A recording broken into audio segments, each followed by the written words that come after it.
Bismillahirrahmanirrahim. Assalamualaikum warahmatullahi wabarakatuh. Alhamdulillahi ala ihsani wa syukru lahu ala taufiqihi wa amtinani. Wa asyhadu an la ilaha illallah wahdahu la syarika lahu ta'ziman li sya'ni. Wa asyhadu anna Muhammadan abduhu wa rasuluhu da'a ila ridwani. Allahumma salli alaihi wa ala alihi wa ashabihi wa ikhwani. Hadirin dan hadirat yang dirahmati Allah Subhanahu wa taala, sebagaimana dijelaskan oleh para ulama bahwasanya seorang muslim atau seorang mukmin, seorang hamba masuk surga dengan rahmat Allah Subhanahu wa taala, terhindarkan dari neraka karena ampunan Allah Subhanahu wa taala dan meraih derajat di surga karena amalannya. Orang masuk surga dengan rahmat Allah bukan dengan amalannya, dan dia terhindar dari neraka jahanam karena ampunan Allah Subhanahu wa taala, namun derajat surga dia raih sesuai dengan amalannya. Sebagaimana firman Allah Subhanahu wa taala, ya, walikullin darajatum mimma amilu. Masing-masing memiliki derajat berdasarkan amalan mereka. Udkhulul jannata bima kuntum ta'malun. Masuklah surga kalian berdasarkan amalan kalian. Oleh karenanya di dunia ini adalah tempat untuk kita beramal sebanyak-banyaknya. Sebagaimana kata Ali bin Abi Thalib radhiyallahu anhu, al-yauma amalun bila hisab. Sekarang yang ada amal, tidak ada yang menghisab kita. Akan tapi wa ghadan hisabun bila amal. Namun esok di akhirat sudah tidak bisa beramal lagi. Yang ada hanyalah hisab. Karena seorang berusaha untuk menjaga kalau dia beramal soleh agar amal solehnya tidak gugur dan tidak berkurang pahalanya. Karena itulah bekal dia bertemu dengan Allah Subhanahu wa taala. Bekal dia untuk menghadapi sakaratul maut adalah amal solehnya.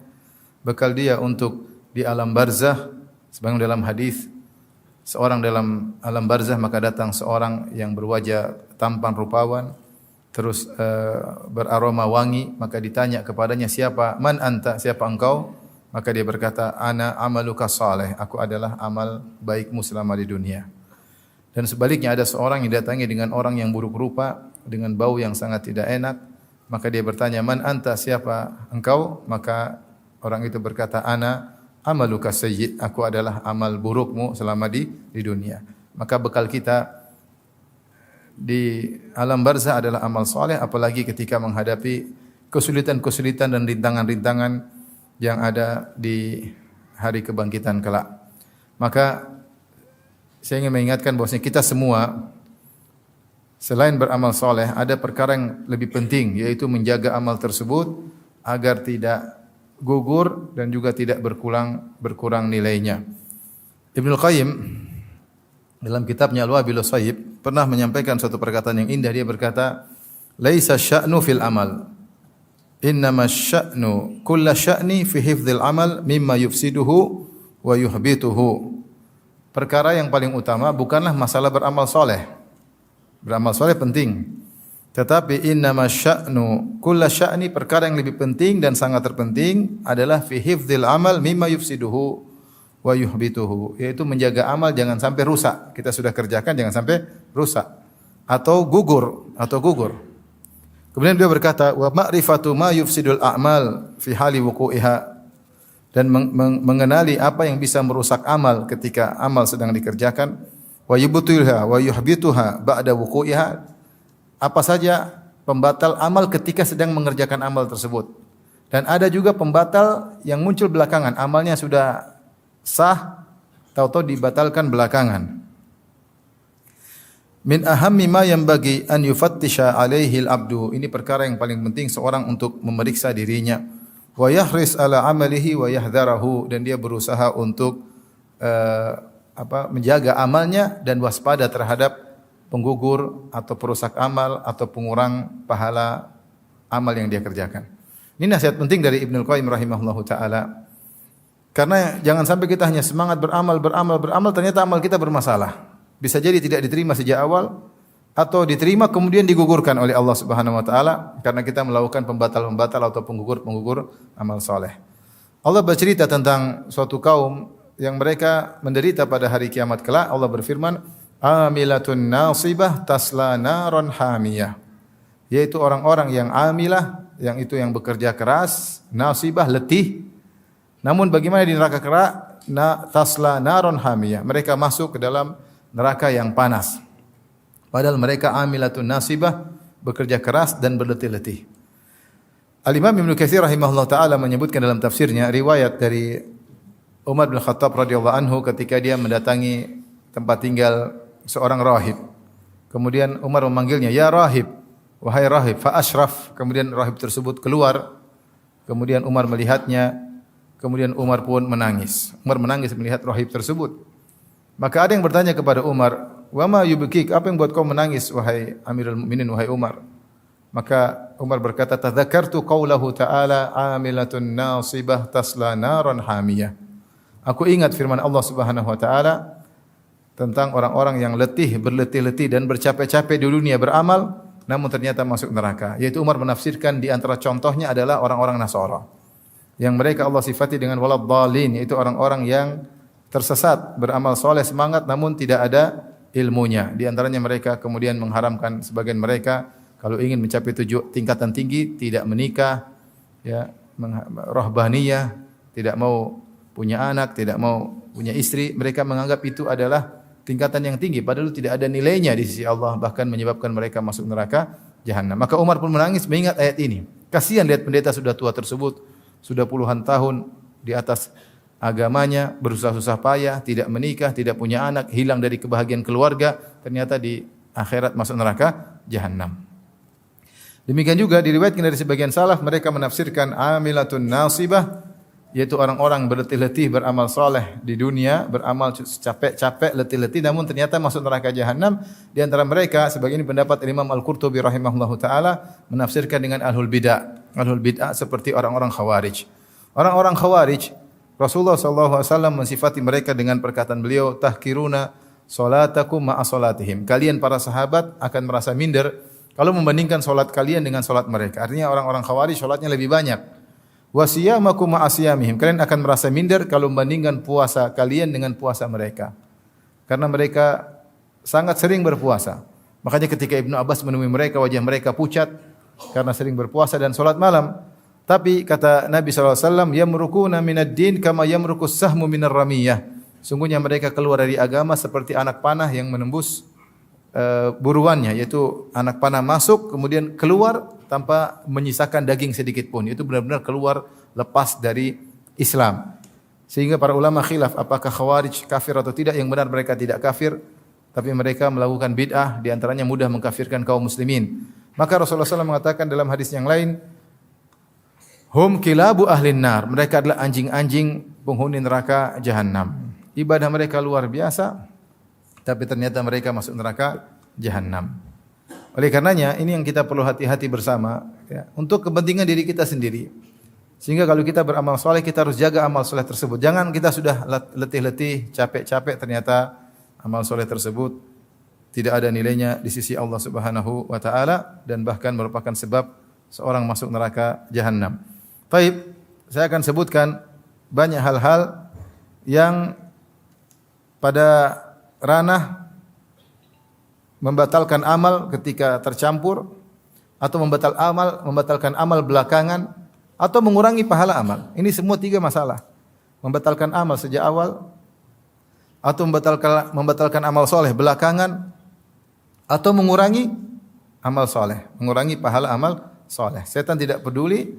Tentunya dia ingin amal seseorang batal sejak awal. Kalau tidak bisa batal maka batal belakangan. Kalau tidak bisa batal belakangan paling tidak mengurangi apa? Pahala amalnya.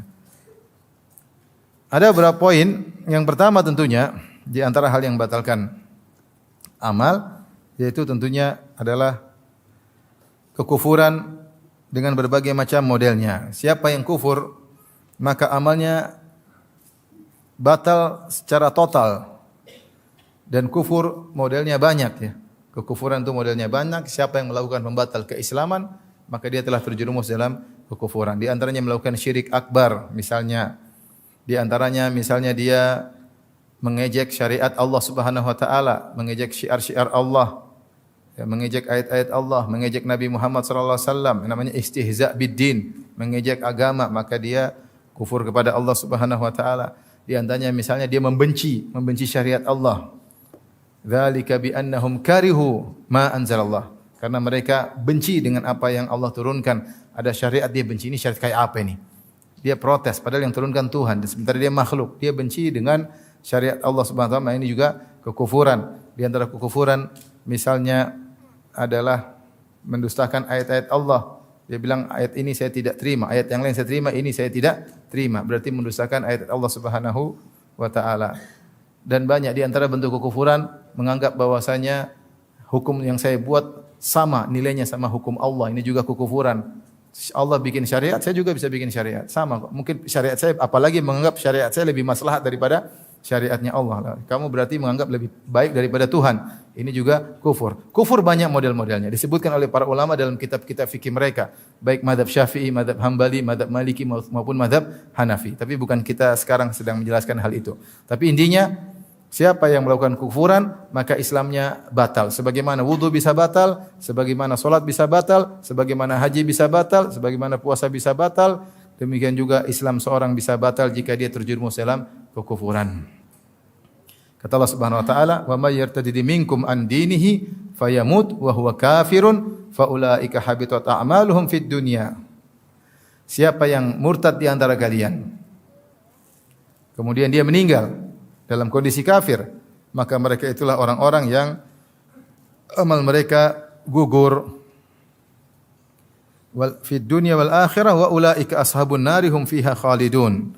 Dan mereka di neraka kekal selama-lamanya. Ini adalah orang-orang yang terjerumus dalam kekufuran dengan berbagai macam modelnya. Taib. Ini menggugurkan amal dari awal sampai akhir. Hanya saja para ulama khilaf, jika seorang melakukan kekufuran, kemudian dia kembali masuk Islam, apakah amalannya kembali atau tidak? Ini khilaf di kalangan para ulama. Menurut mazhab Maliki, gurunya Al-Imam Syafi'i, Al-Imam Malik berpendapat siapa yang melakukan kekufuran atau syirik akbar langsung nol, amalnya langsung nol. Seandainya kalau dia tobat maka mulai lagi dari nol. Seandainya dia pernah berhaji maka hajinya batal. Kalau dia masuk Islam lagi dia harus haji lagi. Ini menurut pendapat Imam Malik. Menurut Imam Syafi'i lebih ringan. Kata Imam Syafi'i, dia amalannya gugur kalau dia tidak bertobat. Adapun kalau dia bertobat maka amalnya tidak jadi gugur. Karena Allah mengatakan fayamut wa huwa kafir. Wa may yartadid minkum an dinihi fayamut wa huwa kafir. Siapa yang murtad dari agamanya kemudian dia meninggal dalam kondisi kafir. Mafhum mukhalafah, kebalikannya kata Imam Syafi'i, berarti kalau dia meninggal dalam kondisi bertobat, amalnya tidak jadi gugur. Pendapat Imam Syafi'i lebih ringan daripada pendapat gurunya Al-Imam Malik. Namun seorang berhati-hati jangan sampai terjerumus dalam kekufuran. Taib, di antara amal yang membatalkan atau perbuatan yang menggugurkan amal ketika sedang beramal adalah riya dan sum'ah. Siapa yang beramal soleh dengan riya dan sum'ah? Sum'ah itu melakukan amal soleh untuk diperlihatkan kepada orang lain agar dia diakui, agar dia dihormati, agar dia disanjung. Itu namanya riya. Dari ra'a, yura'i, riya'an, mura'at. Maka dia memperlihatkan amal solehnya kepada orang lain supaya dia disanjung dan supaya dia dipuji. Ketika dia melakukan demikian maka amal solehnya tidak diterima oleh Allah Subhanahu wa taala. Adapun sum'ah yaitu memperdengarkan, dia cerita. Dia cerita-cerita tentang amal solehnya agar dia dihormati, agar dia disanjung-sanjung, maka ketika itu amal solehnya gugur, tidak diterima oleh Allah Subhanahu wa taala. Dan seorang waspada di zaman sekarang karena orang banyak hobi memamerkan amal solehnya. Dengan ada sarana medsos, maka mereka memamerkan seluruh amal soleh mereka. Ikutilah kebiasaan para salaf menyembunyikan amal soleh. Kalau bisa seorang menyembunyikan amal soleh dia seluruhnya, bahkan amal soleh yang biasanya orang nampakkan hendaknya dia sembunyikan. Dia berbakti sama orang tua tidak usah cerita. Jangan cerita saya dulu bantu ibu saya dulu belikan ibu saya dulu berbakti sama bapak saya, enggak usah cerita. Seorang wanita berbakti kepada suami tidak usah pamer. Saya kalau sama suami saya begini. Enggak perlu. Biarlah Allah yang tahu. Semua amal soleh disembunyikan. Dia berbuat baik sama tetangga, dia berbuat baik sama anaknya, dia sedekah, enggak usah cerita. Kalau dia cerita boleh dalam kondisi terpaksa karena memang ada maslahat, tapi tidak boleh cari pujian. Kapan dia mencari pujian, maka itulah riya atau sum'ah. Sebagian ulama mengatakan intidharu sana'in nas huwa riya. Menanti-nantikan pujian manusia itulah riya. Kita habis amal soleh tunggu dipuji nih, lagi nunggu, belum dipuji, masih nunggu dipuji, sudah apa? Sudah riya. Pas dipuji, inilah yang saya pingin. Berarti pas, itulah riya sesungguhnya, sudah terbukti.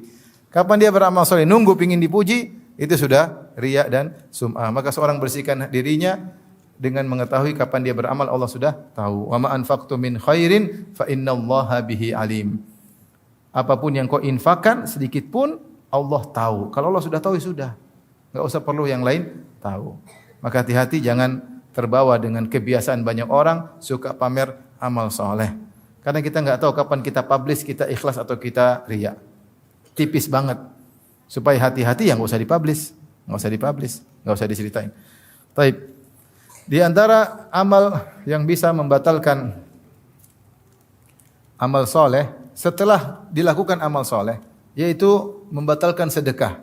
Allah telah berfirman, "Wala tubtilu a'malakum." Janganlah kalian batalkan amalan-amalan kalian. Jaga amal tersebut, jangan dibatalkan. Di antaranya adalah sedekah yang ikhlas jadi batal gara-gara al-man wal adza. Kata Allah Subhanahu wa taala, "Ya ayyuhalladzina amanu la tubtilu shadaqatikum bil manni wal adza." Wahai orang yang beriman, janganlah kalian batalkan sedekah kalian dengan al-man dan al-adza. Apa itu al-man, apa itu al-adza? Dua hal yang bisa membatalkan amal soleh. Padahal sedekahnya ikhlas. Beda kalau riya dari awal udah batal. Ini ikhlas dulu, terus belakangan baru muncul al-man dan al-adza yang membatalkan. Padahal sudah ikhlas. Makanya Allah mengatakan, "La tubtilu shadaqatikum bil manni wal adza kalladzi yunfiqu ria'an nas, ma lahu ria'an nas." Janganlah kalian batalkan amal sedekah kalian dengan al-man dan al-adza sebagaimana orang yang riya. Kalau orang yang riya dari awal sudah batal.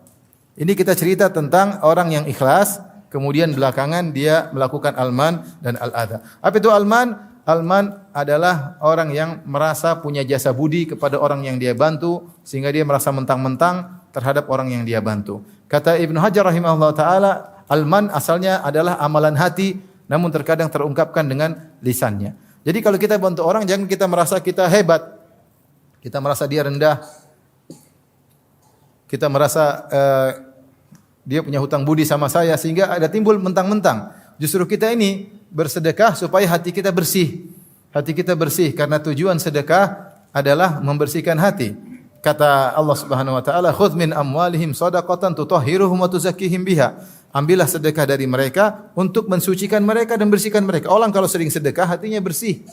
Karena dia peka kepada sesama kaum muslimin, dia menyayangi kaum muslimin. Bukan dia bersedekah untuk sombong dan mentang-mentang. Kapan sedekah tidak membersihkan hatinya, malah mengotori hatinya, maka sedekah tersebut menjadi dosa besar. Karena timbul al-man. Al-man itu mengugurkan sedekah. Makanya Rasulullah SAW mengatakan, "Salasatun la yukallimuhumullahu yaumal qiyamah." 3 orang yang Allah tidak ngajak ngobrol mereka, tidak berbicara dengan mereka pada hari kiamat kelak. Wala yanzuru ilaihim. Allah tidak memandang mereka dengan pandangan rahmat pada hari kiamat kelak. Wala yuzakkihim. Allah tidak ampuni dosa-dosa mereka. Walahum adzabun alim, dan bagi mereka azab yang pedih. Kata Nabi sallallahu alaihi wasallam di antaranya al-mannan. Al-mannan. Al-mannan yaitu orang yang merasa tinggi karena membantu orang lain. Lihat orang lain dia merasa saya yang bantu. Sehingga dia semakin bersedekah semakin angkuh. Maka untuk mengobati penyakit ini kita harus tahu bahwasanya kalau kita membantu orang lain justru dia yang berjasa buat kita. Gara-gara kita bantu dia, kita dapat pahala.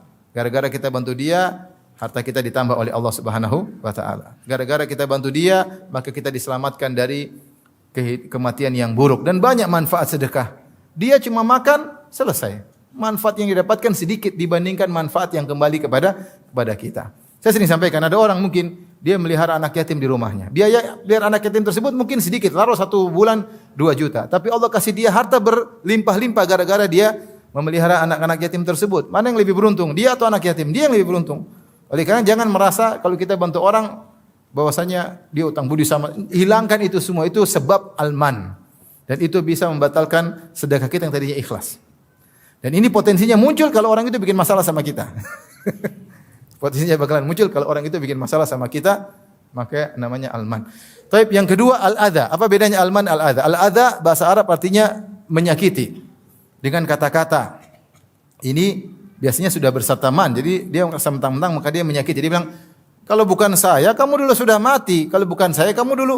Jangan sekali-kali kita menyakiti hati orang yang pernah kita bantu. Baik berupa harta maupun yang lainnya. Jangan kita mengungkit jasa-jasa kita sehingga dia tersakiti. Jangan. Jangan. Sebagian ulama menyatakan hanya boleh antara orang tua dengan anak dan suami dan istri. Itu yang boleh. Itu pun bukan dalam rangka untuk menyakiti, tapi untuk menasihati. Orang tua boleh bilang sama anaknya, "Nak, Abi dulu yang ini, Abi dulu yang." Bukan menyakiti dia, tujuannya bukan menyakiti, tapi agar dia berbakti kepada orang tuanya. Ini dibolehkan. Dia bukan al-adha, bukan menyakiti, tapi mengungkit kebaikan dalam rangka agar anaknya itu sadar. Sebagaimana suami boleh, sebenarnya mengatakan boleh dia ingatkan istrinya, "Saya dulu yang inikan kamu," agar dia tunduk kepada atau taat kepada suaminya. Karena banyak istri yang lupa diri ya. Lupa diri, sudah dibaikin sama suaminya, kemudian akhirnya membangkang, angkat suara, merendahkan suami, tidak menghormati suami, seakan-akan apa yang dilakukan oleh suami selama ini tidak ada nilainya. Kata Nabi sallallahu alaihi wasallam, "Idza ahsanta ila ihdahunna ad-dahra, tsumma ra'at minka syai'an, laqalat ma ra'aitu minka khairan qat." Jika salah seorang dari kalian berbuat kebaikan kepada istrinya setahun penuh, kemudian dia melakukan satu kesalahan, maka istrinya berkata, "Aku tidak pernah melihat kebaikan darimu meskipun sedikit sama sekali." Dia lupa. Oleh karena tidak mengapa seorang suami terkadang mengingatkan kebaikannya agar istrinya tidak lupa, bukan untuk menyengketi istrinya, bukan, tapi agar dia menjadi lebih baik. Adapun kalau seorang mengungkit kebaikannya untuk menyengketi orang tersebut, maka itu adza. Ini langsung membatalkan kebaikannya. Hati-hati. Kamu dulu miskin, yang ngerjain kamu siapa? Yang buat kamu diterima pekerjaannya siapa? Itu sama. Itu langsung amal kita gugur ketika itu. Karena kita menyakiti hatinya. Maka hati-hati kalau terbetik dalam benak kita mau bicara, enggak usah bicara. Bayangkan seorang yang sudah melakukan kebaikan 20 tahun lalu, kemudian dia ada masalah dengan orang tersebut, dia ungkit. "Kamu dulu yang ini, kamu tahu enggak kalau saya enggak ngebantu kamu dulu, kamu sudah mati, kamu sudah kurus krempeng, kamu sekarang kamu gemuk, siapa yang bikin gemuk?" Ini langsung kebaikan 20 tahun yang lalu hilang. Maka waspada. Yang penting bukan cuma bersedekah, tapi bagaimana menjaga kebaikan kita, jasa kita agar tidak batal gara-gara al-man wal adha. Taib, di antara hal yang bisa membatalkan amal soleh seorang, artinya tidak diterima sejak awal, sama seperti riya, sama dengan kufur, tidak diterima sejak awal adalah mendustakan takdir.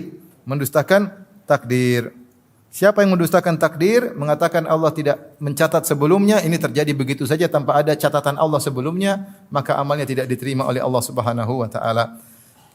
Dalam satu hadis ketika dilaporkan, dalam hadis pertama dalam Sahih Muslim, ketika dilaporkan kepada Ibnu Umar radhiyallahu taala anhuma bahwasanya di Basrah ada seorang namanya Ma'bad al-Juhani yang dia terlalu berdalam-dalam tentang ilmu sehingga menggunakan logikanya sehingga dia berkesimpulan al-amru unuf, bahwasanya segala perkara itu baru saja terjadi tanpa direncanakan oleh Allah, tanpa dicatat oleh Allah sebelumnya. Terjadi begitu saja.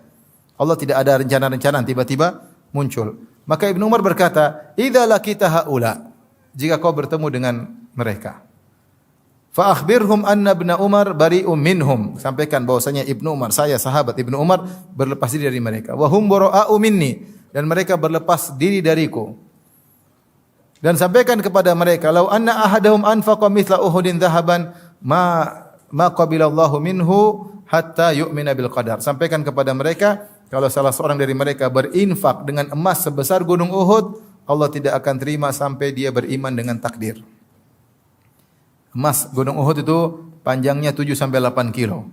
Lebarnya 2 sampai 3 kilo. Tingginya 100 meter lebih. Kalau ditimbang berapa ton? Kalau antum punya emas sebesar gunung Uhud itu, antum infakkan, meskipun ikhlas, tidak akan diterima kalau antum mendustakan takdir. Karena di antara rukun iman adalah apa? Iman kepada takdir. Semua ini sudah tercatat di Lauhil Mahfuz. Tidak ada satu perbuatan, kejadian, peristiwa kecuali sudah tercatat di Lauhil Mahfuz. Kalau kita tidak beriman akan hal ini, maka amal kita apapun yang kita lakukan gugur, tidak akan diterima oleh Allah Subhanahu wa taala.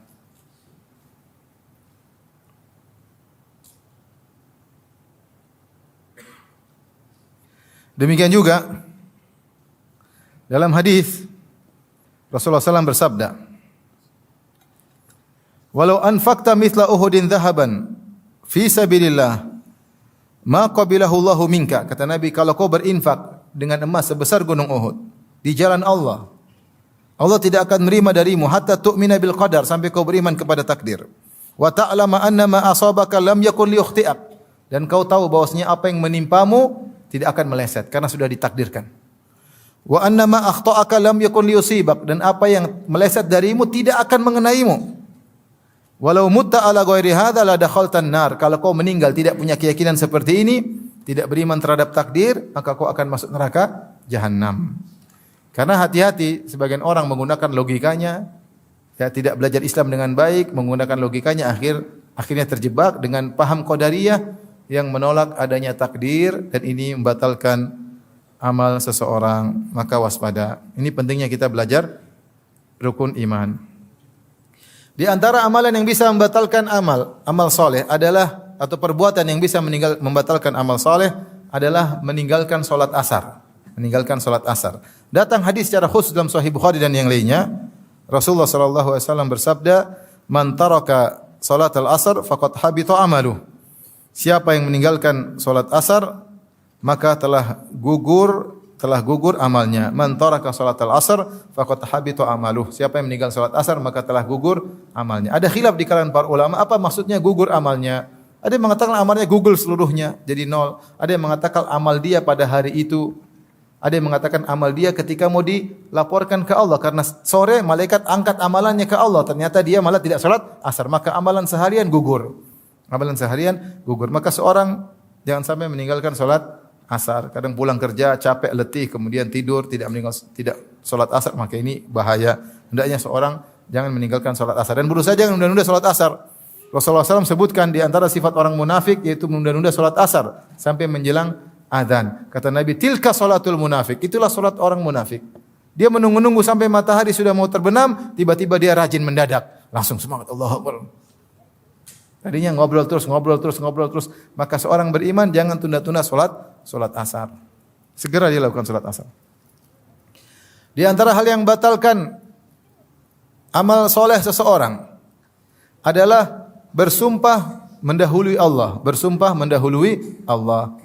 Sok tahu tentang Allah Subhanahu wa taala dengan sumpah. Dalam hadis disebutkan tentang dua orang yang saling bersaudara. Kemudian yang satu rajin maksiat, yang satu rajin ibadah. Yang rajin ibadah selalu menegur yang teman yang suka bermaksiat. Dia mengatakan, "Ya fulan, aqsir, wahai fulan, berhentilah." Tapi temannya tersebut tidak mau berhenti. Terus maksiat. Sampai satu hari temannya melakukan maksiat yang tidak biasanya. Maka dia mengatakan, "Ya fulan, aqsir, wahai fulan, berhentilah dari maksiatmu." Ternyata si fulan yang ditegur marah. Dia berkata, "Da'ni wa rabbi." Biarkan aku dengan Tuhanku. Ngapain kau ikut campur urusanku? Ini salah juga ya. Dia salah, tapi dia emosi. Dia bilang, "Abu ista alayya raqiba." Apakah Allah utus kamu jadi pengawasku? Sudah ada malaikat, ngapain kau ngawasi saya? Ini perkataan orang ini benar atau salah? Salah. Karena nahi mungkar harus ditegakkan. Saking jengkelnya dia bilang, "Ngapain kau ngurus saya? Biar saya urus dengan Tuhan. Kau ngapain tegur-tegur saya? Emang kau ditugaskan Allah untuk nyatatin saya? Sudah ada malaikat raqib atid, ngapain kau ikut-ikut?" Ngomongannya gitu. Intinya dia emosi ketika ditegur tersebut, dan ini ucapan salah dari orang ini, pelaku maksiat ini. Dia jengkel ditegur terus, dan yang menegur lebih jengkel lagi. Akhirnya dia berkata, "Wallahi la yaghfirallahu lak." Demi Allah dia bersumpah, Allah tidak akan mengampunimu. Nah, ini masalahnya. Dia mendahului Allah, bahkan dia bersumpah. Maka Allah matikan kedua-duanya. Allah mengatakan, "Man dzalladzi yata'ala alayya alla aghfira li fulan." Siapa yang berani-berani bersumpah atas namaku bahwasanya aku tidak akan mengampuni si fulan, hati-hati. Wa qad ghafartu lahu wa ahbattu amalak. Sungguh aku telah mengampuninya dan aku gugurkan amal solehmu. Maka akhirnya orang yang tukang maksiat tadi diampuni dosa-dosanya, Allah berkehendak ampuni dia. Yang orang yang sombong atau orang yang mendahului Allah, sok tahu tentang Allah bersumpah, maka amalnya gugur. Abu Hurairah radhiyallahu anhu ketika meriwayatkan hadis ini dia berkomentar, "Takallama bi kalimatin aw baqad dunyahu wa ukhrah." Sungguh orang ini telah mengucapkan satu perkataan yang perkataan tersebut menghancurkan dunianya dan akhiratnya. Maka seorang jangan pernah mendahului Allah dalam banyak hal. Jangan bilang, ini orang ini enggak mungkin diampuni. Enggak mungkin. Antum bayangkan kalau ada sekarang misalnya ada seorang sadis, dia masuk di masjid ini misalnya. Kemudian kita semua dibakar. Baik pendengar maupun ustadznya. Dibakar hidup-hidup. Terus ada orang lihat, tidak akan diampuni. Mungkin pikiran kita begitu kan? Tapi ternyata kalau dia bertobat diampuni. Seperti kisah Ashabul Ukhdud. Allah sebutkan dalam surat Al-Buruj. Kata Allah, innal ladzina fatanul mu'minina wal mu'minati tsumma lam yatubu falahum adzabu jahannam wa lahum adzabul hariq. Sungguhnya orang-orang yang membakar kaum mukminin dan membakar kaum mukminan hidup-hidup, dibakar kaum mukminin, kaum mukminat ribuan orang dibakar hidup-hidup sambil menikmati pembakaran tersebut, nonton, ketawa ketiwi, nikmati pembakaran tersebut. Kata Allah, "Tsumma lam yatubu", kemudian mereka tidak bertobat. Maka bagi mereka adab yang pedih, bagi mereka adab yang bakar. Ketika Allah berfirman, kemudian mereka tidak bertobat, mereka diadab. Berarti kalau mereka bertobat, diazab atau tidak? Tidak. Siapa yang lebih bejat dari Fir'aun? Fir'aun bejat atau tidak? Sangat bejat. Tetapi Allah masih beri dia kesempatan untuk bertobat. Buktinya Allah kirim Musa dan Harun, dua nabi bahkan. Dan Allah wasiatkan kepada Musa dan Harun, "Faqula lahu qawlan layyinan la'allahu yatadzakkaru aw yakhsha." Wahai Musa dan Harun, ucapkanlah kata-kata yang lembut, siapa tahu Fir'aun sadar. Siapa tahu Fir'aun sadar. Bahkan Allah berikan mukjizat-mukjizat, namun dasar Fir'aun kepala batu ya. Akhirnya mati dalam kondisi kafir. Seandainya dia bertobat, diterima enggak tobatnya? Bahkan di antara orang setelah Nabi wafat, ada sebagian orang ngaku sebagai Nabi. Murtad atau tidak jadi mengaku sebagai Nabi? Murtad. Di antara mereka ada yang sadar, masuk Islam lagi, kemudian berjihad di jalan Allah dan meninggal mati syahid. Ada. Oleh karena jangan kita, karena lihat orang maksiat kita emosi, ya model kamu ini tidak bakalan diampuni oleh Allah. Enggak boleh. Enggak boleh. Maka tidak boleh kita mendahului Allah. Tidak boleh juga kita mengatakan, intinya jangan mendahului Allah. Kita bilang, demi Allah ini pasti masuk surga. Enggak boleh. Enggak boleh. Ketika ada Ummul Ala memuji Utsman bin Maz'un. Utsman bin Maz'un seorang sahabat yang sangat zuhud, terkenal rajin ibadah. Ketika dia meninggal, maka Ummul Ala berkata, sungguh mulia engkau wahai Utsman, laqad akramakallah, sungguh Allah telah memuliakan engkau. Maka Nabi tegur, wa ma yudriki, dari mana kau tahu Allah memuliakan dia? Dari mana kau tahu? Inilah arjulahul khair, adapun saya berharap dia dapat kebaikan karena dia orang soleh. Tapi dari mana kau pastikan bahwasanya Allah telah memuliakan dia? Enggak ada yang tahu. Ini hal gaib. Hal gaib. Kemudian Nabi mengatakan, adapun saya tidak tahu tentang bagaimana diriku. Maka kita tidak tahu, jangan pastikan hal yang gaib. Seperti di zaman Nabi dalam Musnad Imam Ahmad dengan sanad yang hasan. Dikatakan kepada Nabi, inna fulana matat wastarahat. Ya Rasulullah, ibu itu telah meninggal dunia dan istirahat. Seperti kata-kata orang sekarang, telah istirahat di peristirahatan yang terakhir. Faqadiban Nabi sallallahu alaihi wasallam. Nabi pun marah. Nabi berkata, innama yastarihu man ghufira lahu. Sungguhnya yang istirahat kalau sudah mati itu yang diampuni oleh Allah Subhanahu wa taala. Dari mana kau tahu dia diampuni oleh Allah Subhanahu wa taala? Enggak ada yang tahu. Maka kita jangan pastikan seorang masuk surga kecuali yang sudah Allah sebutkan atau Nabi sebutkan. Kalau Abu Bakar di surga jelas, Nabi bilang Abu Bakar di surga, Umar di surga, Utsman di surga, Ali di surga, 10 sahabat Nabi bilang di surga. Kita boleh, Bilal di surga boleh. Tapi selain itu jangan kita pastikan. Kita mengatakan mudah-mudahan masuk apa? Surga. Tidak boleh juga kita bilang pasti masuk neraka kecuali yang telah dipastikan oleh Allah Subhanahu wa taala. Oleh karenanya jangan mendahului hal-hal yang gaib. Makanya di antara hal yang konyol, sebagian dai mengatakan kita pasti masuk surga. Saya pernah dengar orang ceramah seperti itu. Kelompok kita ini pasti masuk surga. Masya Allah. Bahkan ada yang parah lagi. Kalau ada kelompok lain masuk surga gara-gara kita. Ada lagi, si wali fulan bisa matikan neraka jahanam. Allahu Akbar. Main-main dengan gampang-gampang. Nanti di akhirat bisa matikan neraka jahanam. Ya Allah. Nabi aja berdoa, Rabbana atina fid dunya hasanah wa fil akhirati hasanah wa qina adzabannar. Di antara doa yang paling sering dibaca Nabi, wa qina adzabannar. Jauhkanlah kami dari azab neraka jahanam. Ini dibilang wali fulan, habib fulan bisa matiin neraka jahanam. Enggak boleh berlebih-lebihan. Taib.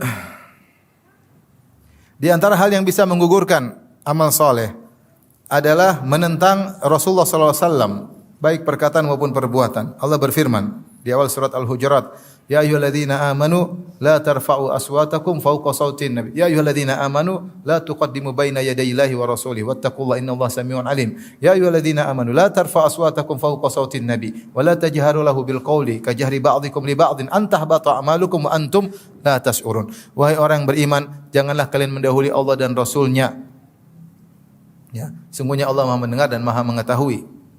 Wahai orang yang beriman, janganlah kalian mengangkat suara kalian di atas suara Nabi. Dan jangan kalian membesarkan suara kalian sebagaimana kalian kalau berbicara besar di antara kalian. Antahbatu a'malukum. Bisa jadi amal kalian gugur wa antum la tash'urun, sementara kalian tidak sadar. Maka di antara yang bisa menggugurkan amal ketika Nabi masih hidup, tidak sopan di hadapan Nabi. Bicara keras-keras seperti ngomong dengan teman sendiri. Setelah turun ayat ini, Umar kalau bicara dengan Nabi bisik-bisik, takut. Takut. Sampai ada seorang namanya Sabit bin Qais tidak mau keluar rumah. Kenapa? Dia jauh hari saud, suaranya keras. Dia tidak mau keluar rumah. Mana Sabit, kau tidak ke masjid? Kata dia, saya penghuni neraka. Kenapa? Suara saya keras. Nabi bilang tidak, dia penghuni surga. Ya, dia penghuni surga. Artinya sahabat benar-benar takut ketika turun ayat ini. Jangan sampai ngangkat suara di hadapan Nabi sallallahu alaihi wasallam. Dan sebelumnya Allah berkata, la tuqaddimu, jangan kalian mendahului Allah dan Rasulnya. Kata para ulama maksudnya, kamu kalau melakukan apa-apa, lihat dulu dalilnya. Jangan kamu sok membuat hukum. Apa kata Allah, apa kata Rasul, tinggal ikuti. Ada lagi yang berkata, maksud ayat tersebut, kalau sudah ada hukum Allah, sudah hukum Rasulullah, jangan kau punya ide. Contoh misalnya kita tahu syariat wanita berjilbab, kemudian kita punya ide. Kenapa sih wanita? Coba kalau tidak berjilbab kan lebih nyaman. Ini namanya ide, kasih ide sama Allah. Ini enggak boleh. Syariat Allah sempurna atau tidak? Sempurna. Al-yauma akmaltu lakum dinakum. Maka jangan kasih ide tentang syariat Allah. Ya. La mu'aqqiba li hukmih, tidak ada yang bisa protes terhadap hukum Allah Subhanahu wa taala. Dia tuh Tuhan, kamu tuh manusia, kekuranganmu banyak. Kamu ngurus istri aja enggak bisa, mengurus hukum-hukum. Ngurus anak aja enggak bisa, mengurus hukum-hukum. Allah Subhanahu wa taala ngurusi alam semesta, ngurusi matahari, ngurusi rembulan, ngurusi bintang-bintang, mengurusi laut, mengurusi semua alam semesta, hewan-hewan diurusi oleh Allah. Allah bikin aturan yang begitu kokoh, terus Allah turunkan hukum buat kamu supaya kamu baik, kamu bilang saya tidak terima. Hukum saya lebih baik daripada hukum kamu ya Allah. Ini orang tidak tahu diri. Kamu Tuhan atau hamba? Kamu tuh hamba, ngurus dirimu saja enggak becus, mau ngurus bikin hukum buat manusia yang lain. Maka siapa yang sudah datang perintah Allah dan Rasulnya, kemudian dia menentang, amalnya gugur. Kata Ibnu Qayyim rahimahullah, jangankan menentang hukum, sepakat dengan hukum Nabi, hanya ngomongnya keras aja, la tarfa aswatakum fawqa sautin nabi wa la tajharu lahu bil qawli ka jahri ba'dikum li ba'din an tahbata a'malukum wa antum la tash'urun. Jangan kalian angkat suara kalian, jangan kalian berbicara keras dengan Nabi seperti kalian bicara di antara kalian, bisa jadi amal kalian gugur dan kalian tidak sadar. Ini zaman sekarang banyak orang Allah berfirman demikian, bukan enggak benar, enggak cocok, seperti orang liberal. Rasulullah bilang enggak pas lagi, enggak relevan zaman sekarang, kita bikin hukum baru. Aduh. Repot. Kamu tuh siapa? Ngurus istrimu aja enggak beres. Ya, terus mengurus manusia di alam semesta dengan bikin hukum dari kamu. Oleh karenanya kalau hukum semua dari manusia, pasti nanti ada yang protes, ada yang diuntungkan, ada yang tidak diuntungkan, dan demikian. Expire, kemudian ini dan seterusnya. Kalau mau hukum yang benar adalah hukum Allah Subhanahu wa taala. Intinya di antara hal yang menggugurkan amal seorang ketika dia tahu ini hukum Allah dan Rasulnya, kemudian dia menentang.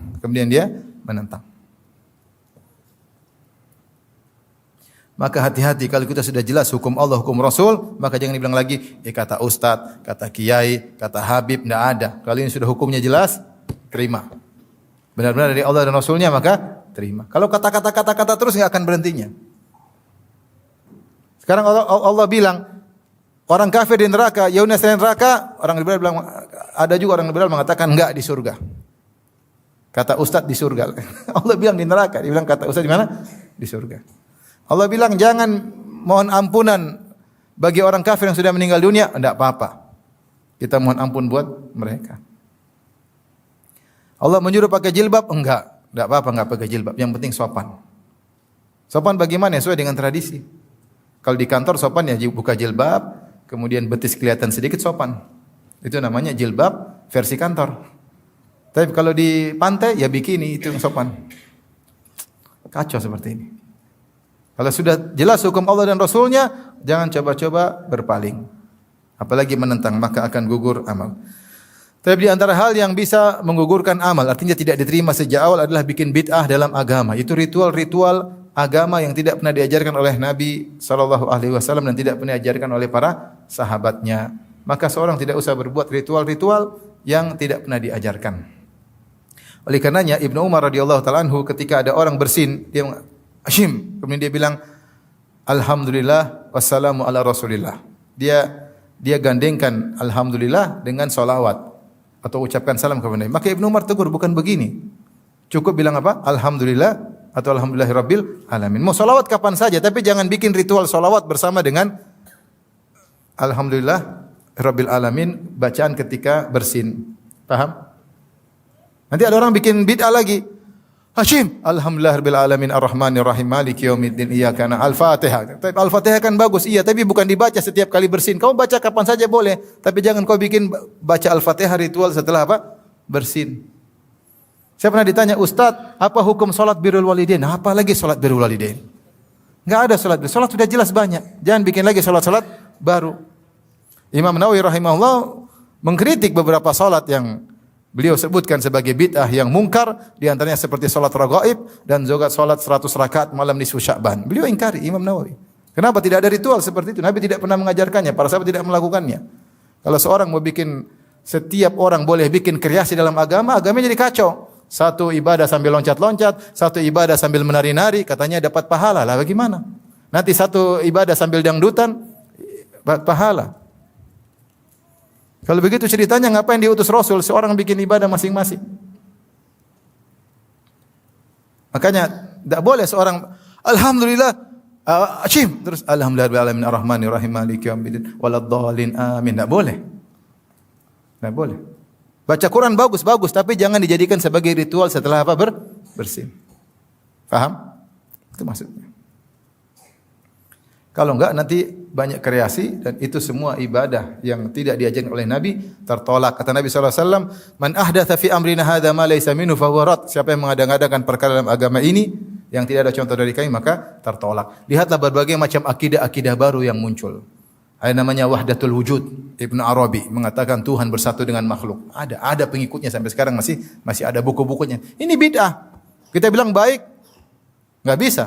Bertentangan dengan tauhid. Bagaimana Allah bersatu dengan apa? Makhluknya, enggak mungkin. Saya ditanya, "Ustaz, bagaimana hukum salat birrul walidain?" Saya bilang enggak ada. Maksudnya apa salat birrul walidain? Mungkin untuk berbakti sama orang tua. Nanti kalau bikin salat ini, salat lama-lama ada salat poligami. Enggak ada. Jangan bikin salat sudah jelas, jangan bikin salat-salat baru. Bahkan Imam Nawawi mengingkari, Imam Nawawi rahimahullah ulama Syafi'i, mengingkari orang yang mengangkat jenazah sambil berzikir keras-keras. Itu tidak ada contohnya. Imam Nawawi dalam bukunya disebutkan tidak boleh, ini ada contohnya. Orang mengangkat jenazah dengan khusyuk, dengan tenang, bukan malah berzikir apa? Keras-keras. Intinya kalau kita mau lakukan ibadah yang jelas sudah sangat banyak. Mau kita kerjakan semua enggak bakalan bisa. Maka tidak usah bikin kreasi-kreasi baru yang tidak jelas. Hidup enggak usah spekulasi. Yang jelas-jelas kita kerjakan, yang enggak jelas kita tinggalkan aja. Lebih hati-hati. Kalau perkara dunia silakan spekulasi, silakan berkreasi. Kalau perkara agama ya sudahlah ikut sunnah Nabi. Kita kan ahlus sunnah wal jamaah. Sunnah wal jamaah itu apa? Mengikuti sunnah Nabi. Sunnah Nabi itu apa? Yang dilakukan oleh Nabi itu namanya sunnah Nabi. Paham? Kalau Nabi tidak lakukan namanya bukan sunnah Nabi.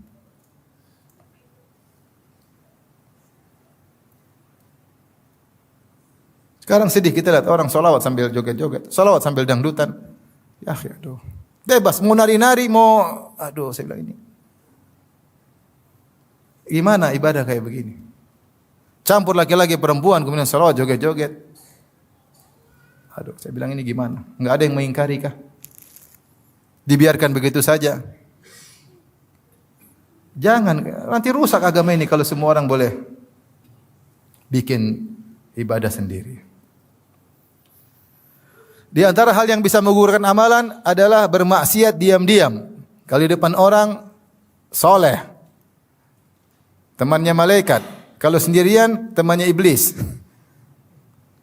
Dalam hadis kata Rasulullah sallam, la alamannak aqwaman min ummati ya'tuna yaumal qiyamati bihasanatin amsali jibali tihamah fayaj'alahu Allahu azza wa jalla haba'an manthura. Sungguh aku mengetahui ada sekelompok orang yang mereka pada hari kiamat kelak membawa amalan yang banyak, pahala sebesar gunung-gunung Tihamah. Kemudian Allah jadikan pahala tersebut menjadi haba'an manthura, debu yang berterbangan tidak ada nilainya. Maka sahabat bertanya, siapa mereka itu? Rasulullah berkata, walakinnahum aqwamun idza khalau bi maharimillah intahakuha.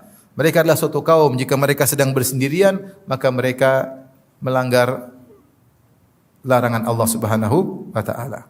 Kalau lagi sendirian mereka bermaksiat. Hadis ini menjadi muskil di kalangan para ulama. Karena kita tahu namanya kaum muslimin siapa sih yang tidak bermaksiat ketika sendirian? Maka mereka mengatakan hadis ini maksudnya orang munafik. Maksudnya orang-orang apa? Munafik.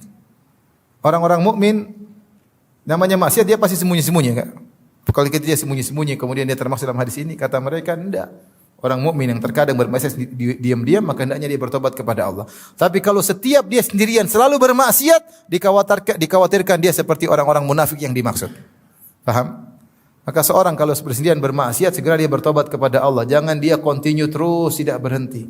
Ketika dia tidak pernah berhenti, setiap sendirian bermaksiat, setiap tidak ada yang lihat bermaksiat, maka akhirnya dia seperti orang-orang munafik, dikhawatirkan amal-amal dia akan gugur pada hari kiamat kelak gara-gara dia ketika bersendirian pasti bermaksiat.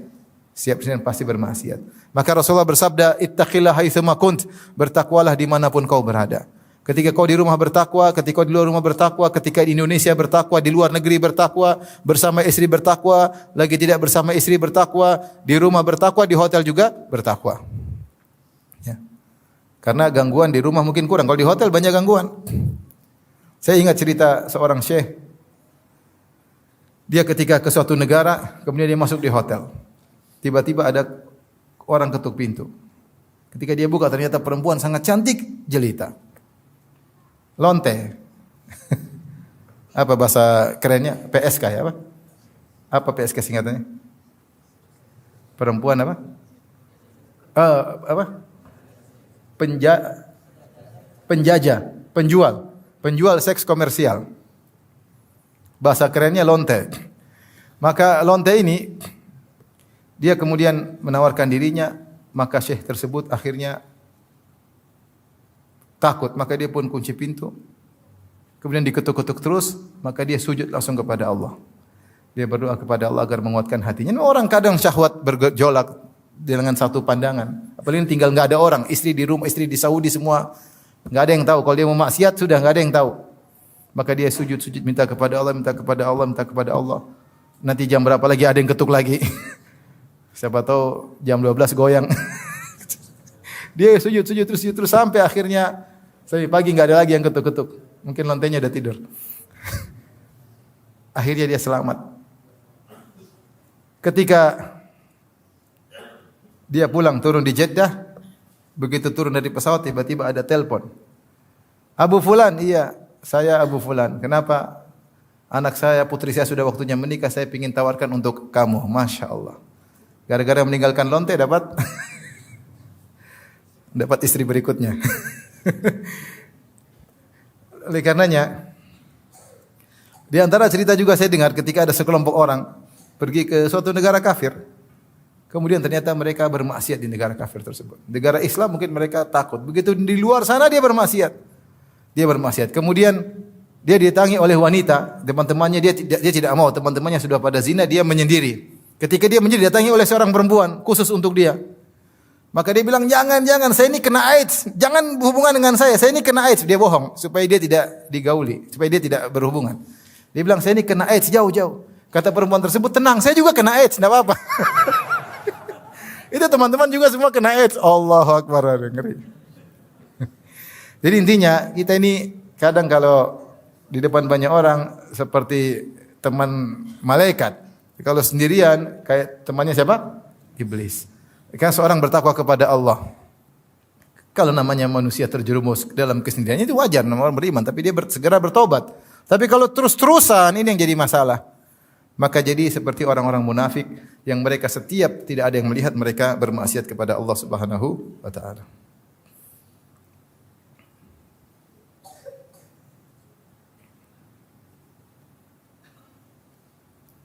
Di antara hal yang menjadikan amalan tidak diterima oleh Allah adalah pergi ke dukun tanya-tanya kepada dukun. Man atakahinan aw arrafan lam tuqbal salatuhu arba'ina yauman. Siapa yang datang kepada dukun kemudian bertanya-tanya kepada dukun tersebut tidak akan diterima salatnya selama 40 hari. Dia tetap wajib untuk salat. Kalau dia tidak salat maka lebih parah lagi. Dia wajib salat 40 hari tapi salatnya tidak diterima. Salatnya sah tapi tidak diterima. Kenapa? Karena dia bertanya-tanya kepada dukun. Ini baru bertanya kepada dukun. Kalau percaya kepada kabar dari dukun tentang masa depan, maka dia telah kafir. Karena yang tahu masa depan cuma Allah Subhanahu wa taala. Ini sekedar tanya-tanya saja. Maka dari sini dilarang seorang untuk membuka-buka ramalan-ramalan bintang. Jangan buka-buka. Kata para ulama, membuka-buka ramalan bintang, pengin cari tahu tentang nasib dia sama dengan bertanya-tanya kepada dukun. Saya bintang Libra, apa sih nasibnya bulan ini? Ini bulan apa ini? Bulan apa? Februari, bulan Februari. Akhir Februari uang berkurang diomelin istri. Waduh. Begitu pulang benar wah dia mana? Kamu nih enggak punya duit. Oh iya benar ya. Akhirnya hatinya terikat dengan ramalan tersebut. Mulailah dia setiap ada masalah dia buka ramalan. Dan Nabi berkata, "Man 'allaqa syai'an wukila ilaihi." Siapa yang menggantungkan dirinya dengan sesuatu, maka dia akan dibuat bertawakal kepada sesuatu tersebut. Maka hukum melihat ramalan bintang, pengin tahu sama dengan bertanya kepada para dukun, tidak diterima salatnya selama 40 hari. Al-Qurtubi punya bantahan yang mudah. Dia mengatakan, "Ya akhi, coba suatu kapal di zaman dia dulu. Suatu kapal dinaiki oleh 3.000 orang. 3.000 orang tersebut kira-kira tanggal lahirnya sama atau beda? Beda. Kira-kira semua bintang ada di situ enggak? Semuanya pasti ada di situ. Kemudian tenggelam sama-sama tenggelam. Ini bintangnya beda-beda semua, tenggelam semua dalam waktu yang sama. Kalau harusnya bintangnya beda-beda, nasibnya beda-beda, harusnya ada yang tenggelam, ada yang loncat, ada yang terbang, harusnya demikian. Ketika semua tenggelam bareng-barang menunjukkan bintang-bintang tersebut tidak ada faedahnya. Paham? Maka jangan pernah buka ramalan bintang. Karena salat Anda tidak akan diterima selama 40 hari.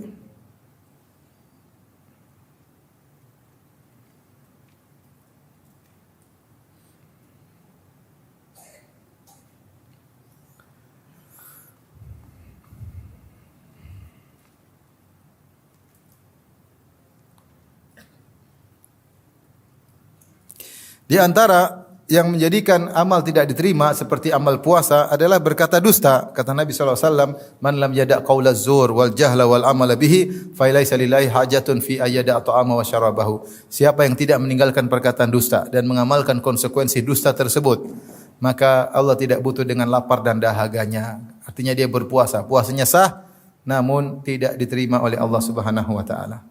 Saya sering sampaikan, saya pernah mengisi salah satu stasiun TV terkenal, bukan di TV-nya tapi di pegawai-pegawainya. Tentang hal ini, saya sampaikan hadis ini. Kemudian mereka bertanya, "Ustadz, kami dipaksa oleh direksi untuk bikin berita palsu, terutama musim politik. Apakah puasa direksi tidak diterima?" Enak aja, kalian juga enak. Saya bilang semuanya enak aja melemparkan kesalahan kepada direksi. Kalian juga ikut-ikutan dusta. Hati-hati. Hanya karena duniawi kemudian kita mengorbankan apa? Pahala akhirat kita. Di antara yang mengurangi pahala adalah menyimpan anjing yang bukan anjing yang diizinkan oleh syariat. Kata Nabi SAW, "Man amsaka kalban yanqusu min amalihi kulla yaumin qirat." Wa fi riwayatin qiratan. Siapa yang menyimpan anjing, memelihara anjing, maka setiap hari amalannya akan berkurang 1 qirat. 1 qirat seperti gunung. Ada yang dalam riwayatnya 2 qirat seperti 2 gunung Uhud. Illa kalba harthin aw kalbi masyiyah. Kecuali anjing yang diizinkan. Anjing diizinkan seperti anjing untuk berburu, kalbu saidin. Di antaranya anjing masyiyah, anjing yang menjaga hewan ternak. Di antaranya kalbu harthin, anjing yang ditugaskan untuk menjaga kebun. Itu tidak jadi masalah. Itu diizinkan. Sebagian ulama mengkiaskan seperti anjing yang digunakan untuk menangkap orang yang punya narkoba dan semisalnya. Adapun anjing yang tidak terkait dengan hal-hal ini disimpan di rumah, maka ini akan mengurangi pahala seorang setiap hari 1 gunung Uhud. Dia saja amal solehnya belum tentu sampai 1 gunung Uhud. Gimana berkurang? Sayang. Ini kebiasaan orang-orang bule, jangan diikuti. Jangan diikuti. Apalagi anjingnya mendolimi orang. Betapa sering kita lewat rumah orang anjingnya gonggong. Kita dilihat seperti wajah pencuri. Bukan orang takut. Takut. Sampai ada kawan saya, dia bilang, "Ustadz, saya ini..." Dia gemuk sekali. Dia gemuk sekali. Dia bilang, "Saya kalau nimbang Ustadz, timbangannya bukan begini, langsung balik ke kiri." Saking beratnya. Saya kalau main di laut Ustadz, kemudian saya dengan teman-teman datang, anjing-anjing itu ngeser ke saya terus. Karena saking gemuknya dia. Tapi mengganggu, sudah kurang pahala, menzalimi orang. Orang digonggong takut atau tidak? Takut ya akhi. Makanya tidak boleh. Kalbul akur, anjing yang mengganggu orang lain itu diboleh dibunuh. Yang mengganggu orang lain. Kalau anjing tidak mengganggu tidak jadi masalah. Tidak jadi masalah. Anjing-anjing liar tidak mengganggu. Tapi ada anjing yang jahat selalu mengganggu, menggigit. Sampai kasus kemarin di Jakarta Timur, pembantunya dimakan sama anjing. Anjing kan melihara anjing butuh biaya. Dagingnya harus ini, anjingnya gede. Ketika tidak ada makanan, pembantunya dimakan. Kemarin di sebelah Ciras apa tuh? Situlah daerah Jakarta Timur. Subhanallah. Maka orang mukmin jangan ikut-ikutan kebiasaan orang kafir. Terkadang biaya kasih makan 10 anak lebih ringan daripada biaya kasih makan 1 ekor apa? Anjing. Apalagi anjing besar makannya khusus, belum ininya, belum anunya, belum ininya. Buang-buang uang. Buang-buang uang, pahala berkurang tiap hari, kadang mendolimi orang lain. Cari pahala sana, kasih orang anak yatim, orang miskin banyak, kirim ke Palestina kemana. Maka ini mengurangi pahala setiap hari seperti 1 gunung Uhud. Sementara pahala dia sendiri amal solehnya belum tentu sebesar itu.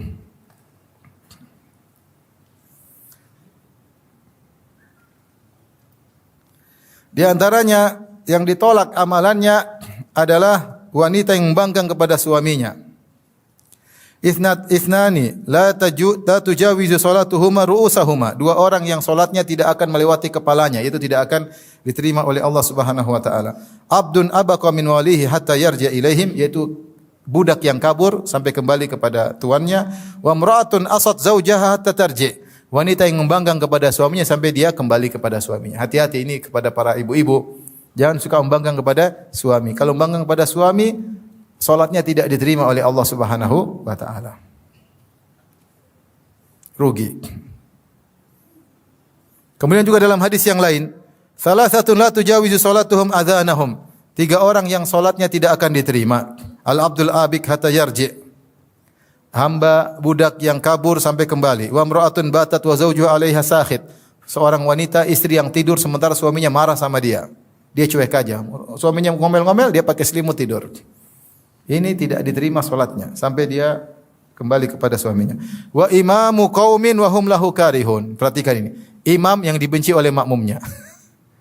Ada imam model begini. Terlalu pede, tidak ada yang akan jadi imam, dia maju sendiri jadi imam. Bacaannya kicau beliau, kacau balau. Kacau balau. Al-Fatihah salah, bacaan salah, lagu enggak enak, tapi mau jadi imam. Ditegur marah-marah. Semua orang mau tidak sholat di belakang dia, masjidnya cuma di situ. Akhirnya mereka sholat situ, benci sama dia, ini imam, sholat tidak terima. Jadi imam ini bukan masalah gengsi-gengsian. Imam ini adalah kedudukan syar'i. Rasulullah yang suruh. Harus ada syarat-syarat untuk menjadi imam. Kata Rasulullah SAW, ya ummukuma, ya aqra'ukum, ya ummul qaum aqra'uhum li kitabillah. Yang menjadi imam yang paling mahir dalam Al-Quran. Yaitu yang paling berilmu, yang ngerti para sahabat dulu keilmuan mereka dalam Al-Quran sama, itu paling berilmu. Itu yang boleh jadi imam, bukan gengsi-gengsian, jangan. Mereka jadi imam. Kalau terjadi imam, tidak ada yang suka. Ditegur enggak mau, tetap ngeyel pengen jadi imam. Karena orang jadi imam gengsi, imam masjid. Imam besar di masjid kecil. Akhirnya solatnya tidak diterima, kasihan. Kasihan. Maka kita bukan masalah, makanya di antara larangan para ulama, kalau jadi imam jangan tawadhu-tawadhuan. Kamulah jangan. Padahal dia tahu dia lebih alim dari kamu yang maju, ini bukan masalah tawadhu. Rasul yang suruh, yang paling alim menjadi apa? Imam. Jangan bilang, enggak kamu aja. Padahal dia tahu orang ini enggak tahu, enggak bisa jadi imam. Kamu aja. Tawadhu yang keliru, paham? Ini karena terkait dengan salat jamaah seluruhnya. Jadi cari imam yang baik. Demikian kajian kita. Subhanakallah bihamdik asyhadu an la ilaha illa anta astaghfiruka wa atubu ilaik. Assalamualaikum warahmatullahi wabarakatuh.